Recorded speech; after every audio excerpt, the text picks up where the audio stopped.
Our subject of this weekend, for this weekend, is the Christian life. And saints, my fear, and my fear for myself, my fear for you, is that we could consider this matter of the Christian life as a kind of something we know already. We may think we know. We may think we understand what is the Christian life.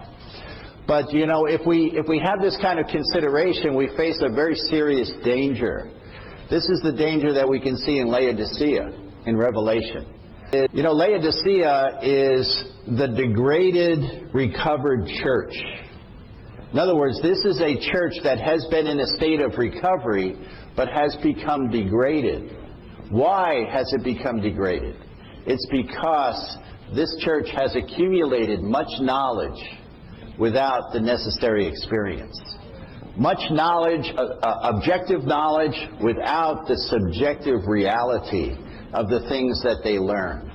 And so there's a counseling that goes on there in that letter to Laodicea, and that is that you would buy from me gold. You would pay a price. You would pay a price to gain the divine things. And so I hope even in this weekend, as we consider the subject of the Christian life, we would not consider the Christian life. We would not consider that we already have some understanding or some awareness of what the Christian life really is. Of course, we all have had years of experience being in the Lord and with the Lord, and we do have valuable experience and knowledge that we've gained. But may we all approach this in a new way, so that the Lord could speak new things to us. You know, in Revelation it also speaks of the unraveling of a scroll.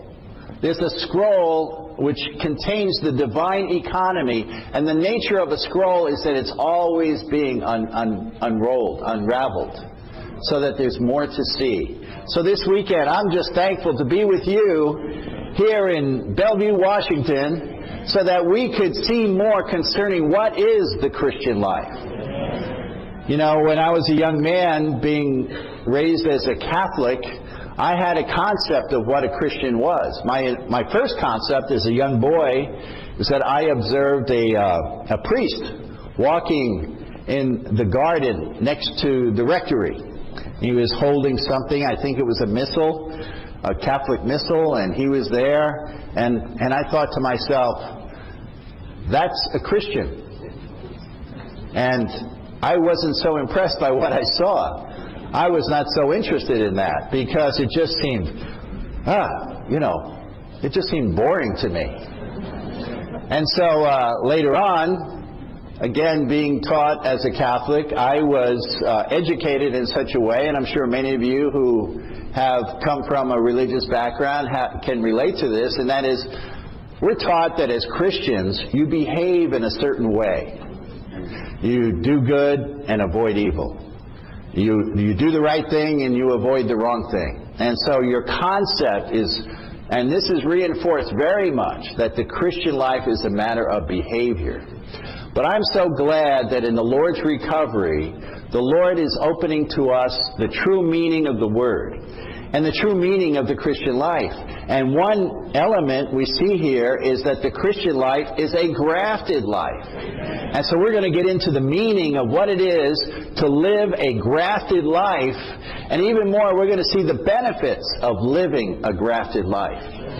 So we can all be delivered from the law, delivered from this concept of behavior, to realize we are joined to Christ. But you know, this is a mysterious thing. We're joined to someone that we do not see. You know, the Bible is full of mysteries. We're talking first of all about God. God Himself is a mystery. We talk about Christ, this person who's both God and man, and how we are one with Him. We've received Him. We've believed into Him. Now we're called upon to live a Christian life. How do we do this? There's a mystery associated here. But the grafted life in Romans 11 helps us to see in a clear way the nature of this life and how this life is to be lived out.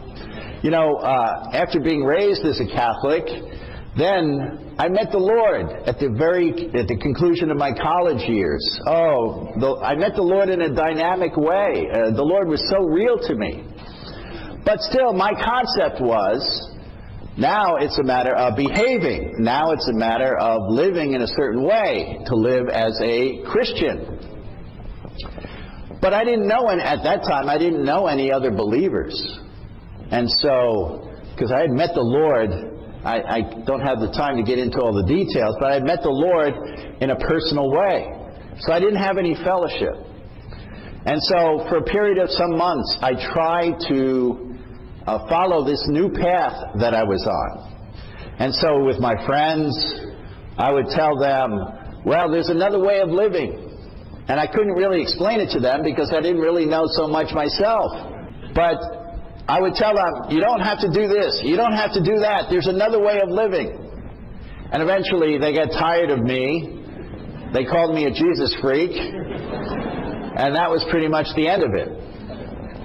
And of course, without the fellowship, it was so difficult to continue in this way. But about a year later, I did meet some believers. And I met them, and I walked into this Christian coffee house, and there they were praying. And I'd never seen this before. Believers actually praying to the Lord. In other words, not a ritualistic prayer. I'd seen plenty of ritualistic prayers, but now there were some believers that were talking to God. And at first, I was even a little bit frightened by this. I was a little intimidated by this. What is this? And talking with one of the young believers there, he encouraged me. I described my experience to him, and he encouraged me to go and just spend some time with the Lord, to open to Him, to confess my sins to Him, and so forth. And so I did this. And the Lord came again. For the second time, the Lord visited me again, and the light was shining. And I just became so in love with the Lord because I realized He was delivering me from my former manner of life to be, and I didn't know it at the time, but what was happening is I was being grafted into Christ.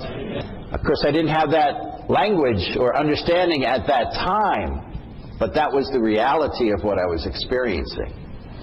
And so now, through the fellowship with the believers, I had a chance to begin to get to know the Lord and His ways. But the real help came. The real help came a couple of years after that, where I met the brothers in the Lord's recovery. And I am so thankful that the Lord has had mercy on me, mercy on us, that we could be in His recovery at this time. And so we have the opportunity, saints, to enter into the understanding and the living of the genuine Christian life.